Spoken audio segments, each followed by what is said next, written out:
Good. Good. Not good. Maybe. I am doing good.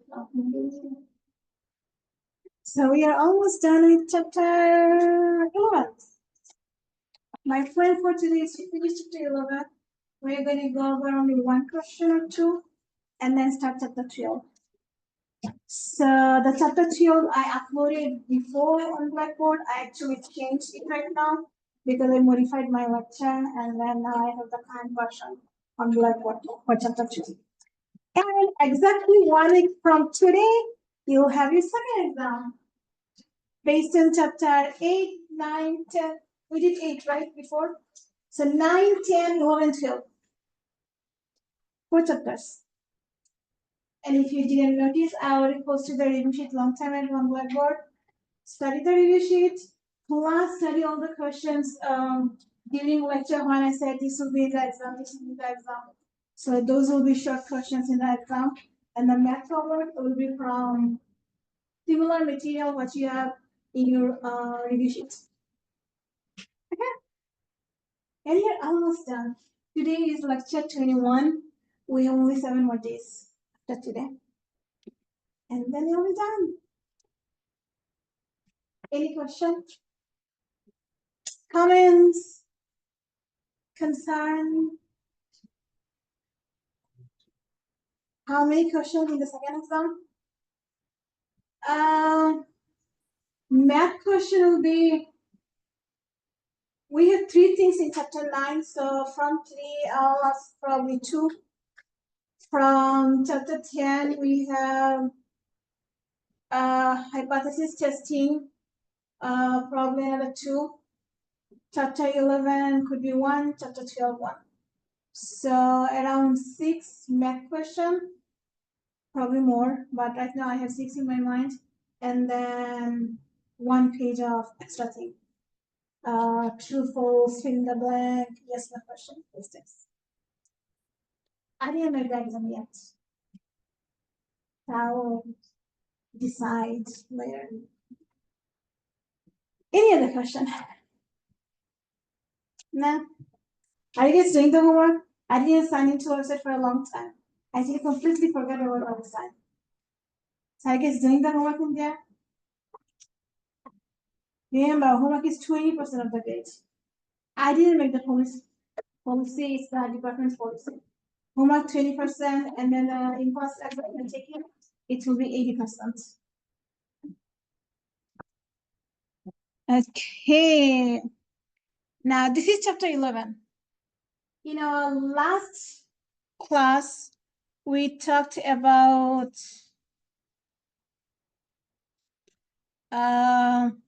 two simple independent tests, and we said few things. Do I have the summary here? Here. So for two simple, there are 2 scenarios at the beginning. Either the 2 simple you are working with, they're independent or they're not independent. So in our last class, we talked about independent. When 2 pairs are independent, we call them unpaired, means they have no connection between them. And then we have 2 things to test on. Either we are testing their mean or we are testing their proportion. And if you test their proportion, you simply go to the z-test. That's it. Proportion doesn't have any other option. To test the proportion, we go to the z-test. And when you test a mean, you have 2 choices. Either we know the population standard deviation or you don't know. If you know population standard deviation, it's z, so you go do the z-test. Or if you have a large sample size, then we go to the z-test. Now, if you don't know population standard deviation, then you go to t-test. But for t-test, there are 2 scenarios. Either we have 2 groups that have equal variance or they don't have equal variance. If they do have equal variance by assumption, then we do equal variance t-test. And if they don't have equal variance, then we do unequal variance t-test. Now in here, there is another factor that plays a great role. is sample size. If your sample size is, I forgot. I modified the lecture somewhere here. Okay. So if your population variance are equal, or at least one of the sample size is less than 30, you're going to use this full sample t-test, where we have a big formula for test statistic, and our degree of freedom is easier to calculate.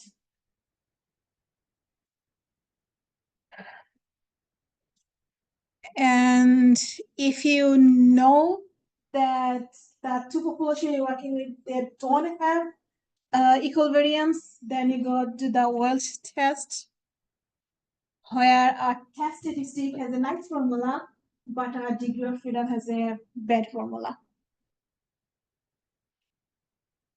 So in the exam, I will specifically tell you so that you don't have to doubt which one to use. Like me, I actually took a quiz for my class. I'm taking very similar class. So in that quiz, the quiz is online. So in that quiz, our professor didn't mention do they have equal variance or they don't. So I said, well, when you don't know, I'm going to use the easy formula. So our test statistic is easy, and degree of freedom didn't ask for degree of freedom. They asked for test statistics. I said, well, since I don't have to find the degree of freedom, why not just use this one? So I used it and I got 0. So I emailed my professor, like, why I get 0 here? Like, I used the same thing. He said, oh, look at your note. In her note, she actually doesn't have this formula. She has only the other formula, this one. So she said, well, you didn't use it. You didn't read my direction carefully. So I get 0. Good news, I have another second chance to do it. So I'm going to do it again, and then I'm deciding to do this one. So let's see what I get next time. So that's why I don't want you to feel the same frustration as me. I'm going to tell you what to use. So you just have to go there and use the formula. So that means you have to have all this information written in a cheat sheet. So you must write down the cheat sheet that way, like I mentioned here. When you don't have equal variance, that's the test statistic, that's the degree of freedom, and that's the confidence interval. If you know that they have equal variance, then use this. And even if you don't know they have equal variance or not, if they have sample size less than 30, you're supposed to use this one.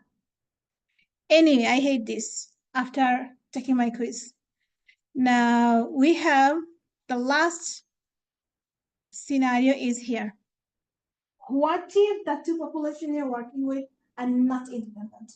They have some type of relation between them. So we call them paired sample. So paired sample t-test is used to compare two population means where you have two samples in which observations in one sample can be paired with observations in the other sample. The paired sample t-test, sometimes called the dependent sample t-test, it's used to determine whether the mean differences between the two sets of observation is 0 or not. Examples where this might occur are comparison of two different methods of measurement or treatment, and something like before and after observation. So when you do the hypothesis test, this is actually a simple one. Here we don't have to use anything hard. This is same as the hypothesis test we did in chapter 9, where we have only one sample. So here we treat this as a one sample because we're not going to work with two things. We are going to take the differences of the two samples given to us. So we have a new concept called mu d. It means the mean of the differences. So we will be given two sets of information, sample 1, sample 2. We are going to take their differences, and then based on the differences will be our new data set. So we are our goal is to find the mean of the differences. I mean, we're going to find the hypothesis, whether the two samples we are working with, do they have the same mean or they have a different mean? So that's why our null hypothesis is there is no difference in the mean. So mean difference is 0 because there is no difference between the two samples we are working with. or our alternative hypothesis, and our alternative hypothesis has three choices. Either the differences is not equal to 0, means the two means you're working with, they don't have, they're not same, or the differences is bigger or the differences is lower. So depending on how you're taking your differences, like let's say you're doing some example where you're taking pre-test versus post-test. So difference could be post-test minus pre-test. So we want to see whether they have the same mean or they don't. If they don't have the same mean, it's not equal to 0. Or we want to see if the post-test has a higher grade, so it's bigger than 0. Or we want to see if the pre-test has higher mean, so it's less than 0. So at the end, we work with only one sample. And here are some assumptions. Is the dependent variable must be numeric and continuous. Observations are random without replacement. The dependent variable should be approximately normally distributed, and it should not contain any outliers. If all these assumptions are satisfied, then we have mu d as mu1 minus mu2 or mu2 minus mu1. And sigma d means the standard deviation for the difference, the set of the differences we have. Now in here, since you're going to work with small data set, so you're going to use t-sample t-test. So for t, it's just like the one we learned for one sample. It's the x bar of the differences minus the hypothesized value. Usually the hypothesized value is 0, unless they said something else. And S of D means standard deviation of the differences. Square root of n. N means how many sample we have. So not how many sample, how many data we have in what sample. And then we do the same thing as before. We compare that with T critical value, where our degree of freedom is n minus 1. To find the confidence interval, that's the interval we use. Now let's do some example. Homework. Any questions so far? A paper describes a study in which 50 Greek male taxi drivers drove in a driving simulator. In the simulator, they were asked to drive following a leading car. On one drive, they had no distractions, and the average distance between the driver's car and the lead car was recorded. In a second drive, they were asked to drive in the simulator while texting, receiving or sending, doesn't matter. And the mean of the 50 sample drivers was 1.4 with standard deviation this. The authors calculated that there was evidence to support the claim that the mean following distance for the Greek taxi drivers is greater when there are no distractions than when the driver is texting. Do you agree with this conclusion?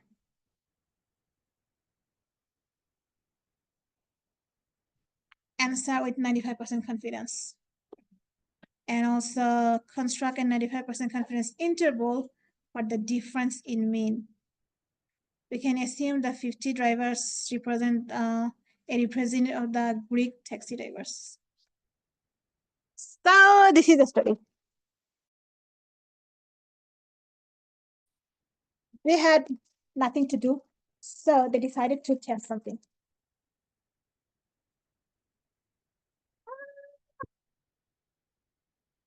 I hate this.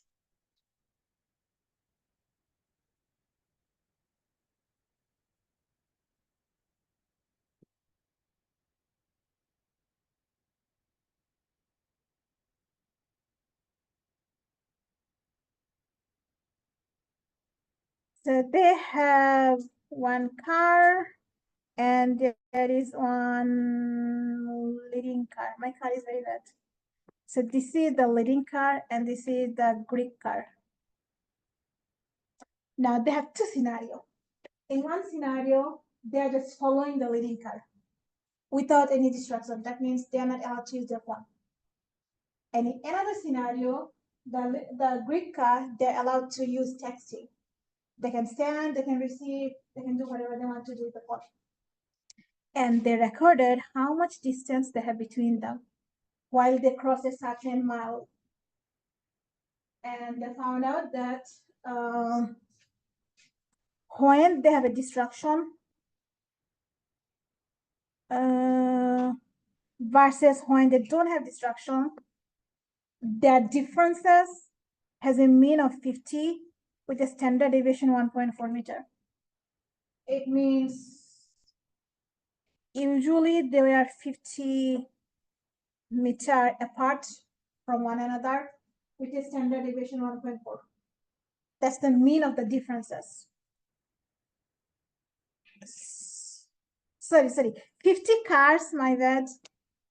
And they had the mean 1.4. 1.4 meter with a standard deviation 1.63. Is the scenario clear? Is anybody confused about what's going on here? Okay, so our job is to figure out, is their claim true? They're claiming that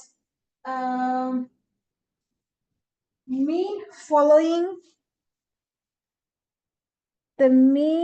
following distance is greater when there is no distraction. It means when they are not allowed to use any phone, they had a greater distraction. They had a greater distance between the leading car and the Greek car. Is this true or false? So let's say mu G. Now let's say this is this. Mu difference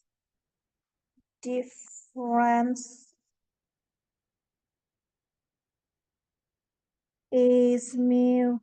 It is when distraction. So distraction is greater when there is no distraction. The difference between the two of them is the distraction minus no distraction. And they're claiming that when there is,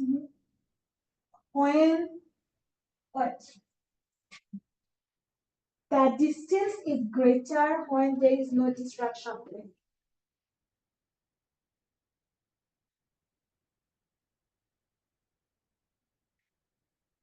So what is our alternative hypothesis? Mu distraction is what? It says they're, other way, they're saying that, never mind, I'm going to write it here. They're saying that mu no distraction is greater versus mu distraction, right? They have a greater distance when there is no distraction. So no distraction has a higher mean than the distraction. So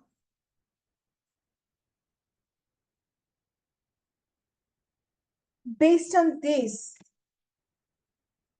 what can we say about our alternative hypothesis? Or let's start with null hypothesis. What is null hypothesis?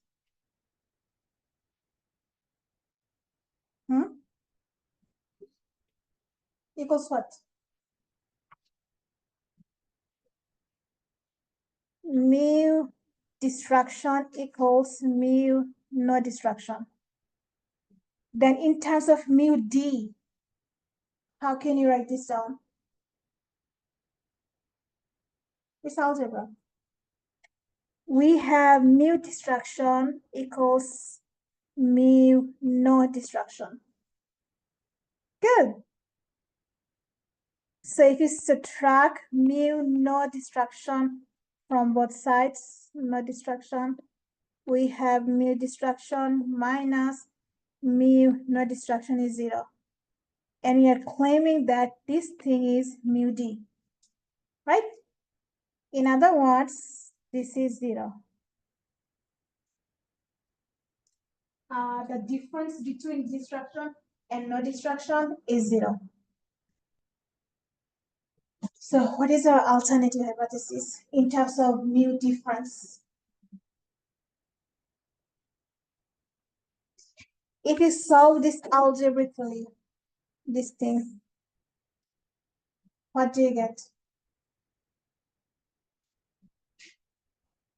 Mu destruction minus mu no destruction. If you subtract mu no destruction from both sides, then what is mu destruction minus mu no destruction?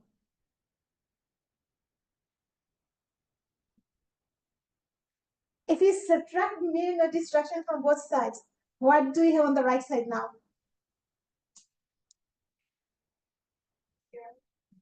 0. And what is this? Mu destruction minus mu no destruction. What is this? That's mu difference, right? So what is our alternative hypothesis? The mu difference is what? Bigger than 0 or less than 0? Less than 0.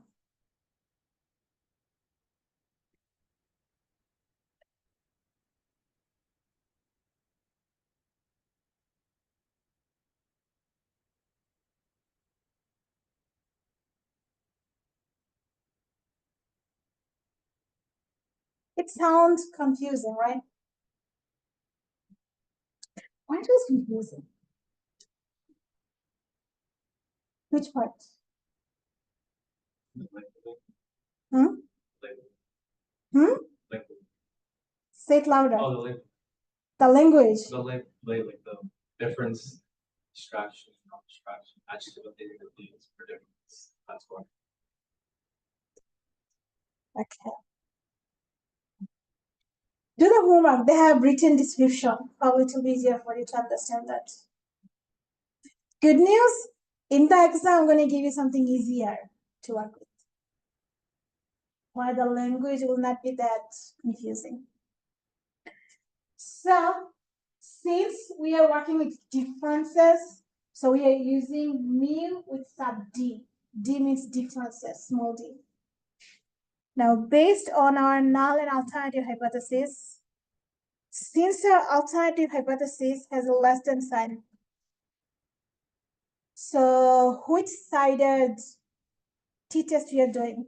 One tail or two tail? One side or two side? Do you remember that? When you have less than or greater than? One tail.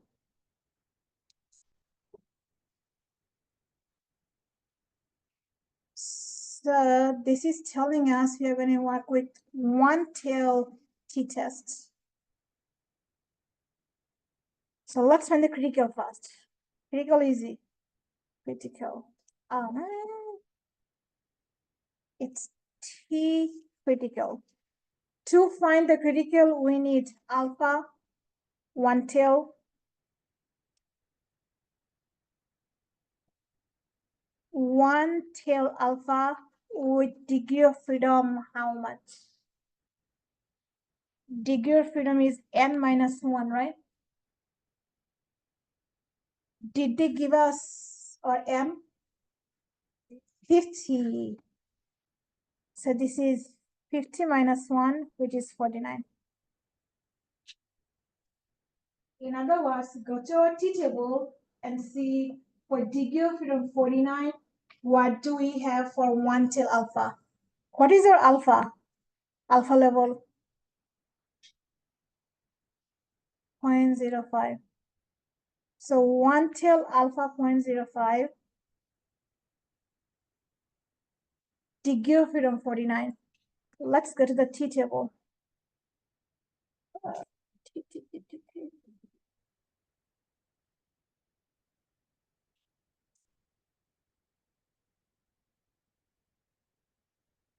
T table, degree of freedom, 49. We don't have 49. We have 40 and 60. So we're going to use 40 because it's closer to 49. So we have degree of freedom 40, this line, and we have 1 till alpha 0.05. 1 till alpha 0.05 is here. So they intersect at 1.684. 1.684. This is our critical value. Now let's go find the statistic. It's x bar d minus mu d divided by sigma d over square root of n.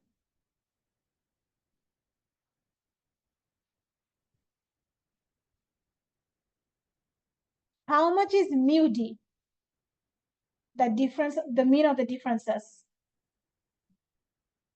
We get it from the null hypothesis. The null hypothesis is telling us how much is mu d?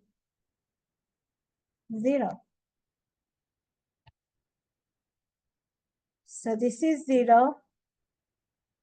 And we know we are working with 50 people, so you have square root of 50. Now to find x bar d and mu d, they gave us this information here. They have a mean of 1.4 with a standard deviation 1.63. So 1.4, 1.63. 1.4, 1.63. Tell me how much we have. 1.4 minus 0. If your calculator doesn't have a fraction format, then you must put the parentheses on the denominator. So 1.4 divided by 1.63 divided by 50 square root.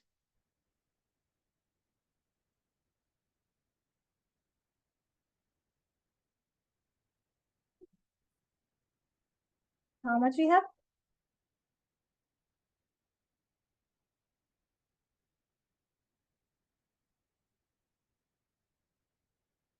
6.07. 6.07. 6.07. Did anybody get anything different? Same thing? Cool. Now let's compare. We have T critical versus T statistic. Which one is bigger? Statistic. So when statistic is bigger, what is our result? Do you reject the null or fail to reject the null? We reject the null. We are rejecting the claim that they're equal, means there is no difference between the two things. Since we are rejecting that, that means at alpha level 0.05, we have enough evidence to support their claim. And their claim is mu destruction is bigger than mu no destruction. Sorry, mu no destruction is bigger than mu destruction. Mu no destruction is bigger than mu destruction. This is their claim.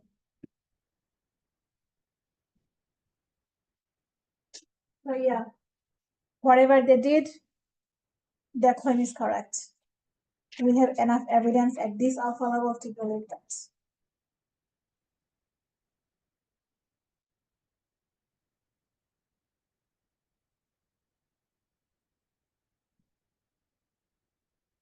Who's confused?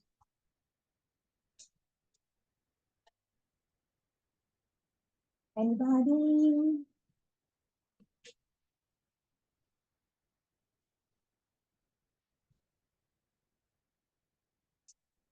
How?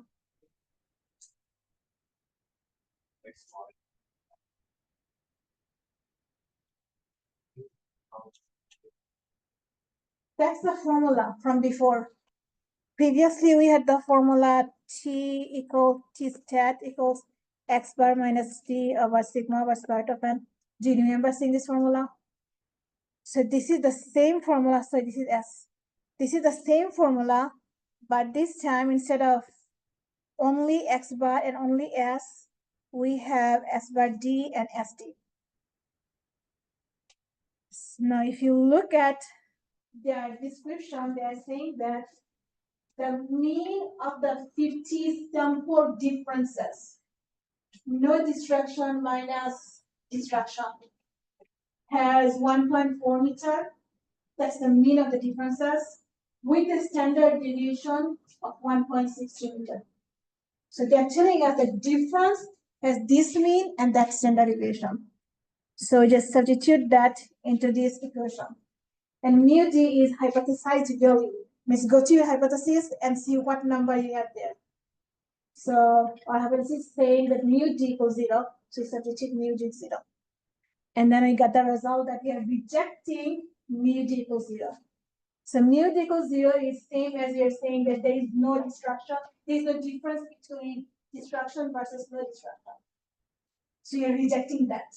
Since we are rejecting that, that means we have enough evidence to believe that this is true.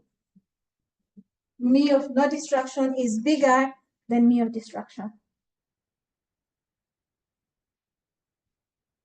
So, any other question? So that's for the homework.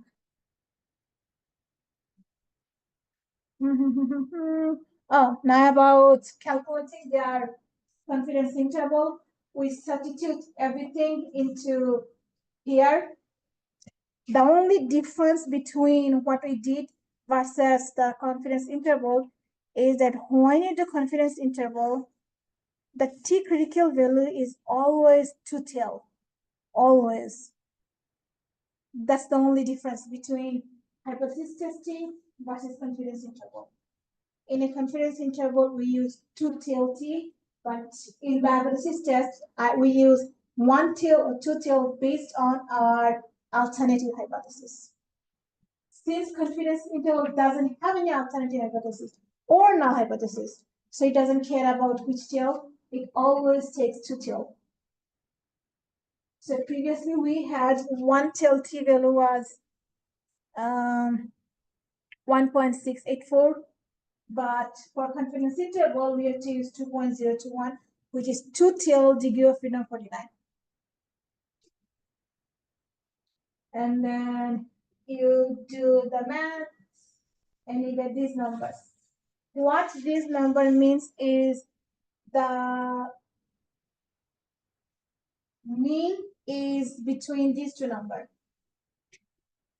So the difference between no distraction versus distraction is from 0.93 meter to 1.8 meter. And the sample, they told us that our difference was 1.4 meters. So it's between these. It makes sense.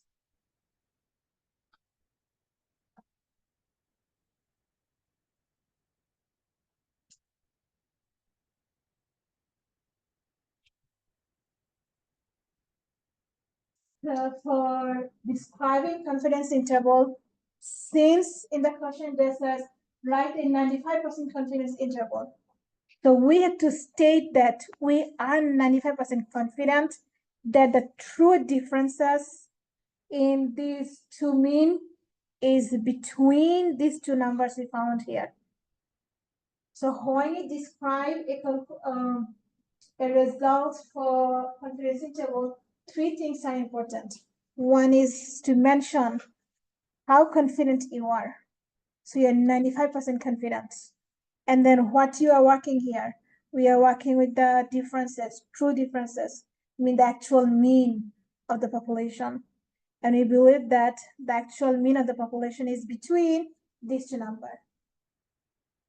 We don't have the actual mean of the population, we have the mean of the sample. So based on the sample, we are finding an interval where our actual mean for the population may lie. So we are saying that, well, the actual mean for the population may lie between these two numbers.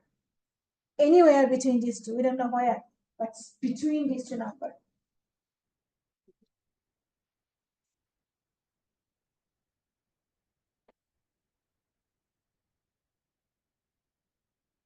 Any question?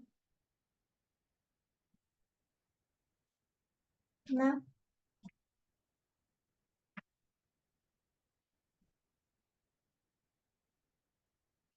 We have one more example.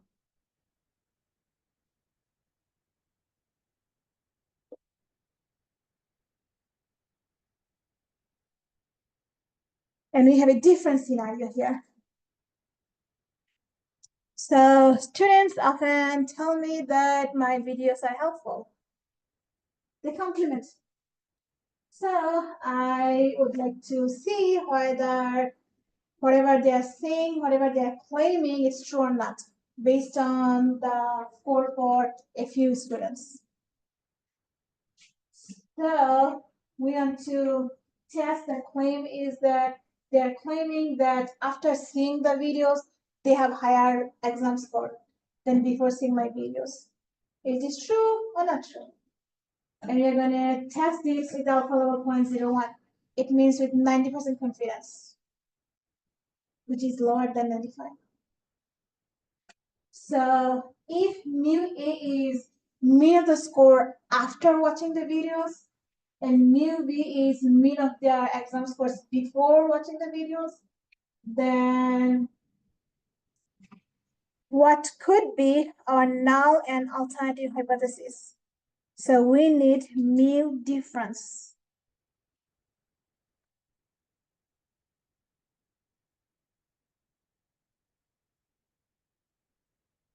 Mu difference, what do you want to do? Mu after minus mu before, or mu before minus mu after? It's up to you. Which one makes sense? After minus before. So mu after minus mu before.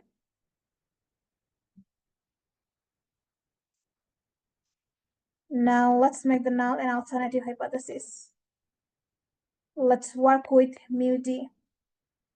Mu d is always 0. Now what is our claim? They have higher score after watching their videos. So in terms of mu d, is it bigger than 0 or less than 0?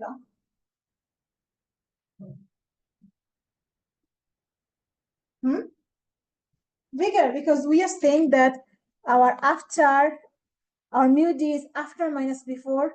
So if you want if they're claiming that mu after is bigger than mu before, and if you subtract mu before from both sides, you end up getting mu after minus mu before is bigger than 0.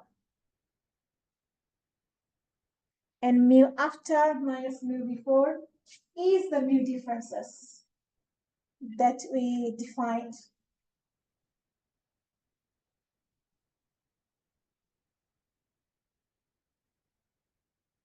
Yusuf, you look confused. What is confusing? Yeah. Can you just explain how we get the alternative hypothesis again? So they're claiming that after watching the video, they have high score than before watching the video, right? That's their claim.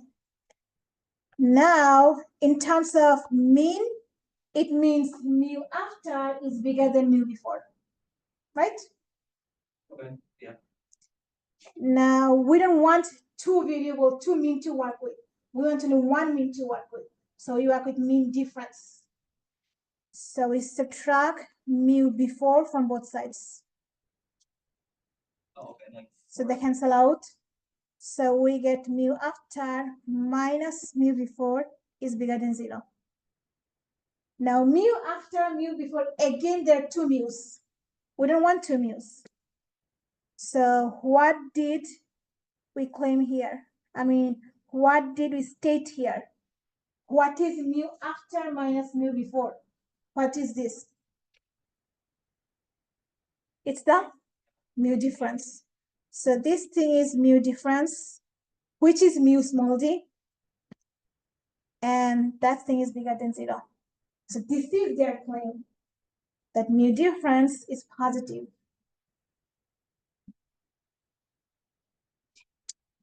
And now we don't have their summary, we have their raw scores. That's how actually we find out our claims.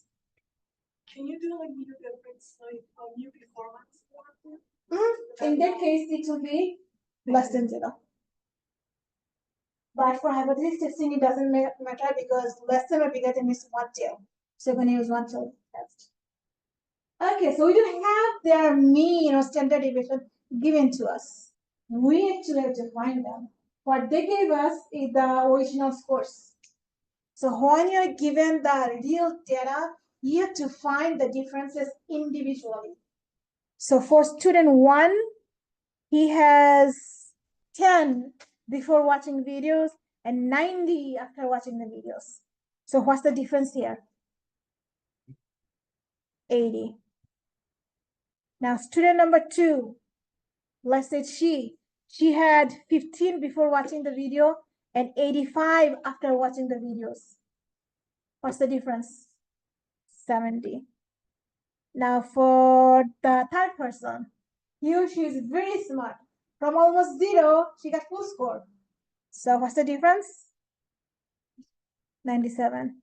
So by looking at these, I may think like, oh yeah, my videos are helpful, right? But look at the next one. They had 28 before watching, and I confused them so much, they got 25. So what's the difference now? -3. So it was bad for them. Also look at the next person. From 12, they got 5. So -7. And for one person, I did not make any difference at all. 0. Now I'm confused. Why are my videos really helpful or they're bad?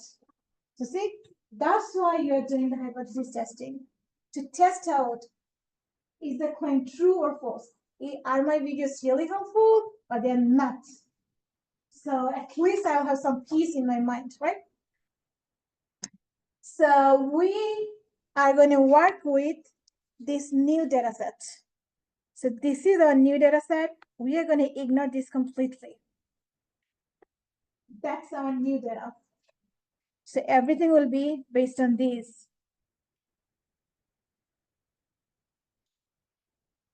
This is the D differences. Now here it says find the mean of the differences. So it's a sample, so it's X bar. Find the mean of the differences. How do you find the mean in real life? We add, so 80 plus 70 plus 97 minus 3 minus 7 minus 0, whole thing divided by, we have total 6 people. N is 6, so you divide by 6. How much you have? 3 point what? 39.5. So the average score of the differences is 39.5. Now, in order to apply our T-statistic formula, we need to know the standard deviation. So we are going back to chapter 3 or 4 somewhere. Do you guys remember what the standard deviation formula? Standard deviation is, let me start. Sum of x minus x bar square divided by n minus 1. So we are going to find this manually In other words, we have 80 minus 39.5 square plus 70 minus 39.5 square plus 97 minus 39.5 square plus negative 3 minus 39.5 square plus negative 7 minus 39.5 square plus 0 minus negative 39.5 square. In other words, from here we get a plus. Whatever you get, whole thing is divided by how much? N minus 1, 5.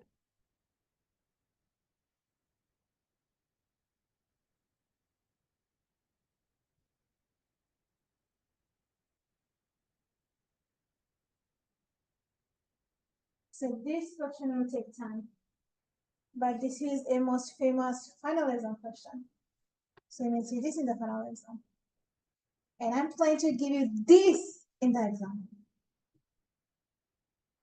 Because you have to find the standard deviation manually. It will be a good practice for the final exam.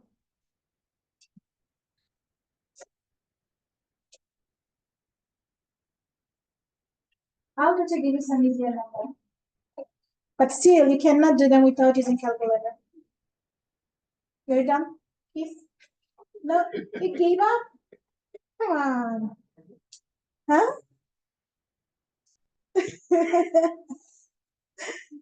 Are you done? Huh? Yeah, square root. I forgot that. Square root whole thing, right? So you're gonna take the square root of whole thing. Yeah. See, I also forget sometimes. 40? 40? It's too big. 40 point how much? 2 what? 247. 247. 247. 25. 40.25. And it's a big number. Do you know why our variance is a big number? Standard deviation is a big number. Because look at how spread out our data is. From 0, -3, -7. So from -7 to 97. It's a huge range we have. So we have a high standard deviation. So we found standard deviation. Now we are gonna plug this in here. Our mean is 39.5. Hypothesized value means whatever we have, get it from the null hypothesis. So in the null hypothesis, what is mu d? 0. Whole thing we divide by 40.25 by n, which is 6.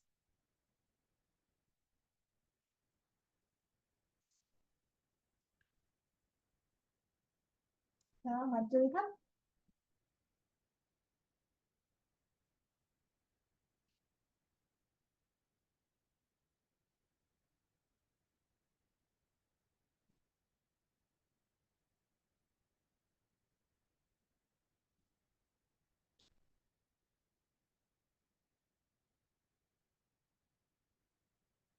Mariah. Why are not? Why are not calculating?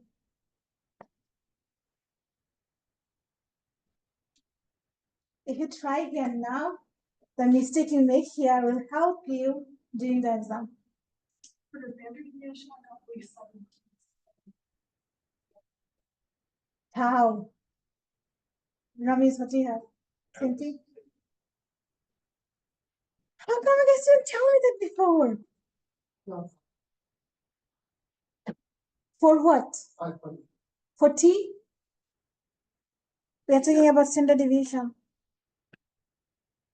It was 47.76.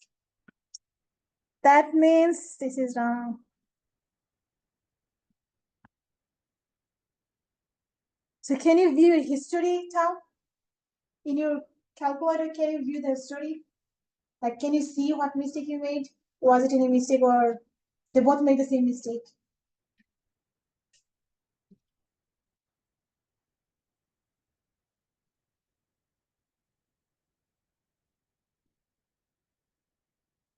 It actually happened once before. It was my first semester of teaching here on top. So in the exam, there are a few students, they're sitting in the back. And then when I grade their exam, all of them, they had the same mistake, same way on the same question. So all of them I marked and said, well, you copied from one another. And they came after receiving the exam and they were arguing with us, arguing with me like, how we cheated? Like, did you see us cheated? Why are you claiming that you cheated? So I was like, well, how can we have more than one person have the same mistake? Like, is it possible to have the same mistake? If you're doing it correct, it makes sense. But if you make the same mistakes on same place, we're doing the same thing on your paper, like, how come it's not cheating? Like, how do you want me to believe that you guys have mental power and you all are thinking the same thing, same wrong thing? Does it make sense? In real life, does it happen? Like, can you guys have less than 5 students? You're thinking the same wrong thing. Is it possible? I got 44.37.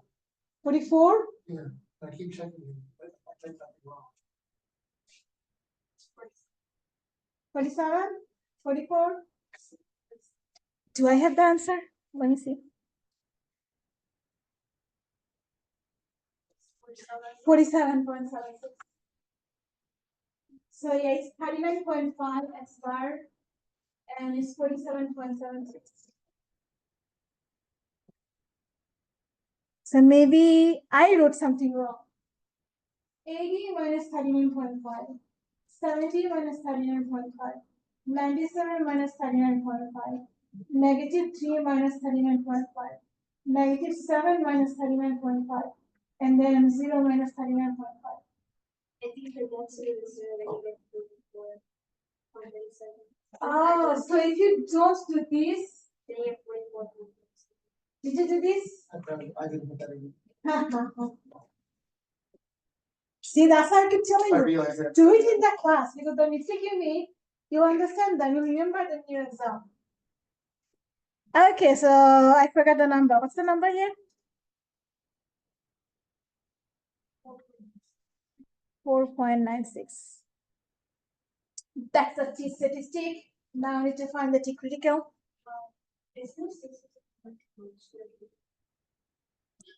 Yeah, everything is square root. After the square root, you have 47.76. Right?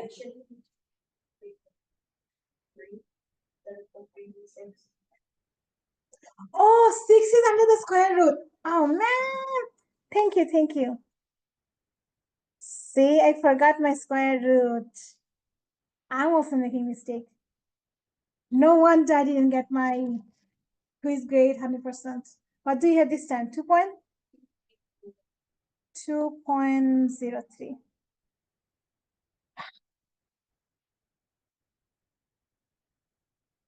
During summer, I was taking a class at Columbia. Now that class was super easy. Okay, we were learning about what question we don't teach high school kids or middle school kids. Okay, like how do we find quadratic formula? We memorize the formula, but how do we derive the quadratic formula? Most of the teachers don't show that in the high school or middle school. So those type of questions, like which we usually don't teach our kids, but we're supposed to teach them. So we are learning about those, and those were super easy because tough for middle school. Come on, it's easy, right? Baby stuff. So I was relaxing a little bit more. And in the final exam, he gave us open book, open notes, open everything except for fun. So you can do anything, whatever you want. So there are only 5 questions or 6, I don't remember. And they were very easy questions. Okay. So I did them great, and I was so sure I'm gonna get a plus in that class. I got a minus. So I was like, what happened? How did you get a minus in such an easy class? So I emailed him. He said, well, you have lots of mistakes in your exam. So like seriously, like how could I have so many mistakes that it dropped my grade from A to A minus? And it's like I was like, after the exam, I actually went to him and checked all of my answers, the final answer. That isn't question number one is this, question number two is that, question number three is that. And he said, yes, yes, yes, they're correct, they're correct, they're correct. So I was so sure that I got 100% in my final exam. But when he checked the work, he saw so many mistakes in the middle. Probably like this, no square root, nothing that, those type of missing things. And my grade was A minus. So it's really frustrating. Like I am actually a very bad test taker. You can already know that, right? From my lectures, I'm a bad test taker. Anyway, that's my story. So if you're a bad test taker, don't feel bad. I'm also one of you. Be critical. We need degree of freedom. What is the degree of freedom here? N minus 1, which is 5. Alpha is 0.01, sorry, my bad, 0.1. Alpha is 0.1. Which tail? One tail or two tail? This is one-sided test, right? So one tail. So we have one tail, 0.1, degree of freedom 5. One tail 0.5, so 0.1. One tail 0.1. Let me go like this. 0.1 is here, one tail. Degree of freedom 5 is here, right? One tail 0.1, degree of freedom 5, 1.476. 1.476.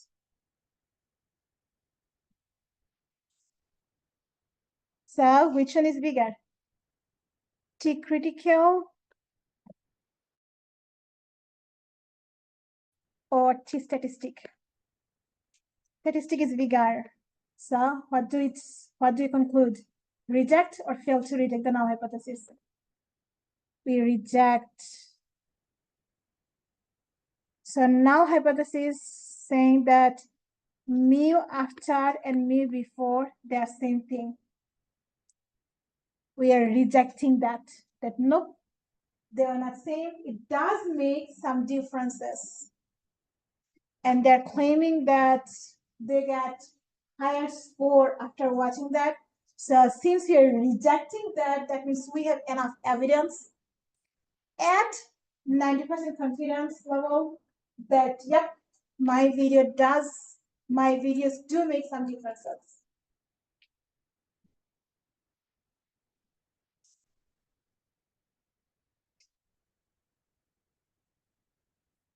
Oh man. Oh yeah, I already did that. We carry out the hypothesis test. Carry out the hypothesis test means this part. Compare them and state, do you reject or do you fail to reject? And then we make a conclusion that we have enough evidence at this level to support the claim that the videos are effective.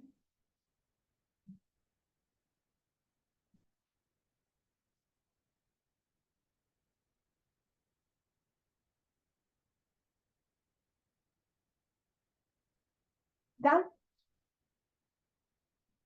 Now do the same thing, but increase the confidence level from 90% to 95%. With 95% confidence, can I state the same conclusion? Can I make the same conclusion that my videos are effective?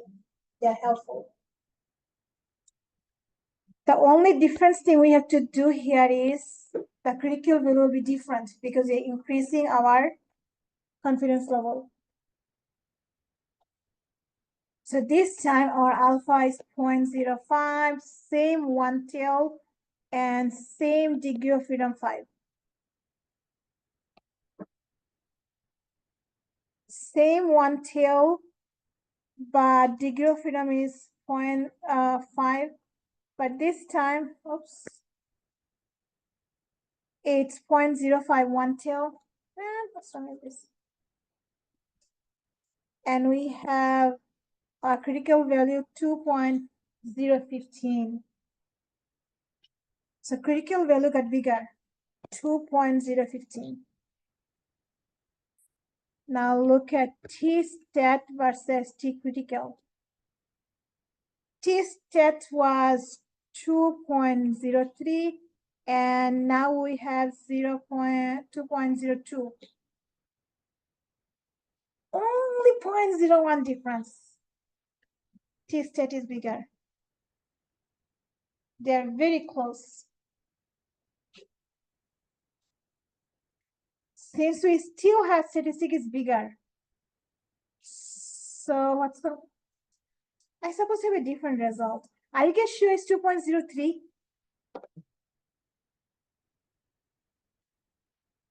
Then we still reject the null hypothesis, right? And we still have the same confidence. That means with 95% confidence, I can say yes, the videos are helpful. So first, I wasn't too sure, so I tested it 90% confidence.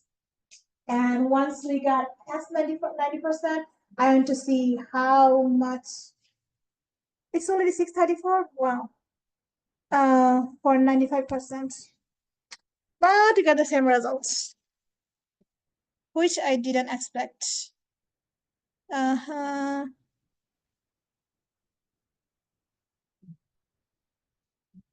My degree of freedom is wrong. Come on, what did I do wrong? 1 till degree of freedom 0.5. 1 till degree of freedom 0.1. Sorry, 1 till 0.1 degree of freedom is 1 point this.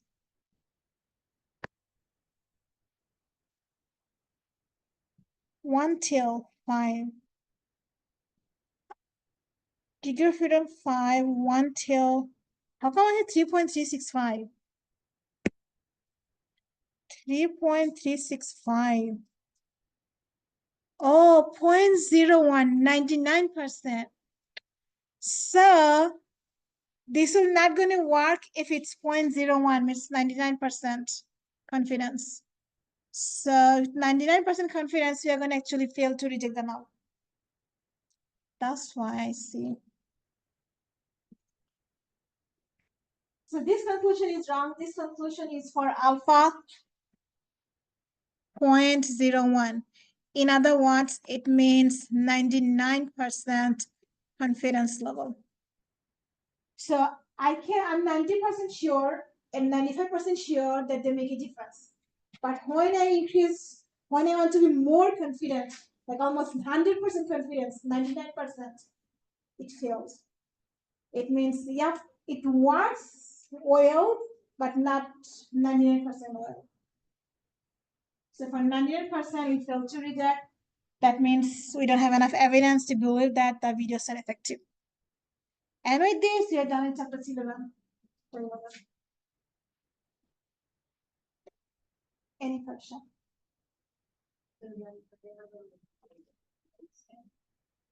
Before I give you chapter 12, so let me introduce you to chapter 12 here.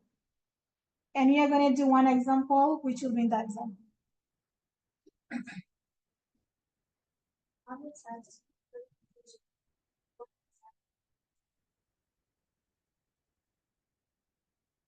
These are the conclusion.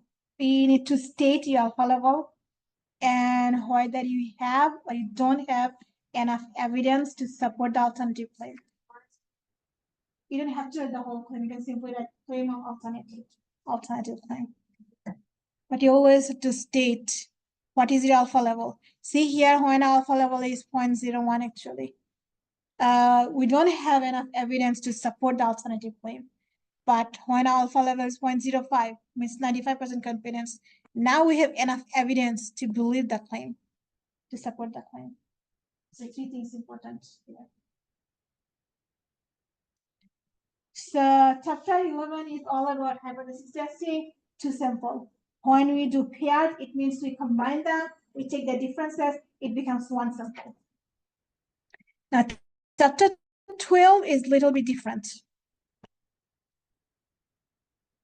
So all these times, if you notice, we tested two things. We tested their proportion and we tested their mean. So we use z-test and t-test to test the proportion or test the mean. Now we have a new types of test. It's called chi-square. Now chi-square test, we usually use it to test the variance instead of the mean. Usually. Okay? So the most important use of normal distribution is to test the hypothesis about the mean of a variable in a population. But one of the usage of the chi-square distribution is to test the hypothesis about the variance of a variable in a population. And its definition is if you have a bunch of independent standard normal distribution, or chi-square is their sum. And chi-square has a mean, degree of freedom, and its variance is 2 times the degree of freedom. Three important places where we use chi-square is testing hypothesis about the value of a variance, or goodness of fit test. It means we are testing percentage or proportion of observed variation versus expected variation. Means if we claim that 50% of my students are female and 50% are male, we are testing that. In order to test whether my claim is correct or not, we can use chi-square. Another test is test for independency. If we have two variables to work with, we want to see whether they're independent or not. So these are the three places where I usually use chi-square test. And we do the same thing as before the other test. Our null hypothesis is there is no difference between the two variables you're working with. And alternative is there is some difference. So here, alternative doesn't have any bigger than or less than. It's total. It's not, no differences. And we do the same procedure as before. We find the critical value and statistical value. We compare them. If statistic is bigger, we reject the null. Otherwise, we fail to reject the null. Now, based on which test we are doing, we have two different types of degree of freedom. If you are working with only one variable, we use goodness of fit test. But if you are working with two variables, we use test of independence. Now, when you are doing goodness of fit test, we decide if one variable is likely to come from a given distribution or not. Like the example, 50% male, 50% female, this is my claim, it is true or not. So that is the one thing comes from a distribution. On the other hand, two variables, the independent test is for two variables. We want to see whether they are independent or not. For example, we may say, like I may say my female students are smarter than my male students, or female students are more serious than male students. So here we are working with two variables, gender, male, female, versus seriousness of the class. So when you work with two variables, like whether they have some connection or not, we use test of independence. If you're doing goodness of fit test, our degree of freedom is number of category, means number of rows minus 1. And if you're doing independent test, it's number of row minus 1 times number of columns minus 1. So depending on what you're doing, you have two tests. So in the final exam, I think they'll give you one of the independent tests.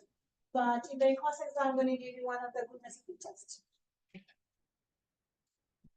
Blah, blah, blah, blah, blah.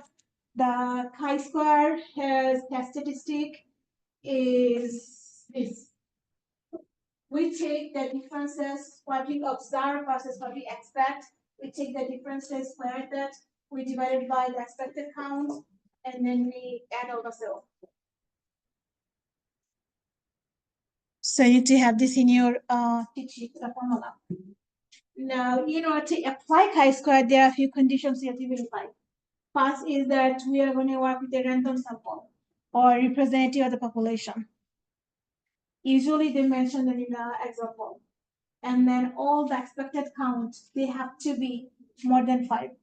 If it's 5 or less than 5, then you cannot use chi-square there. What is expected count? Expected count is the sample size times the proportion for each category. And the conclusion, same as before. And then let's do one example, which in the exam, which you're gonna have a similar example. I'm gonna just brush off the example. So in here, we have a bunch of numbers. They're saying that a university K, let me see, do I have a more interesting example?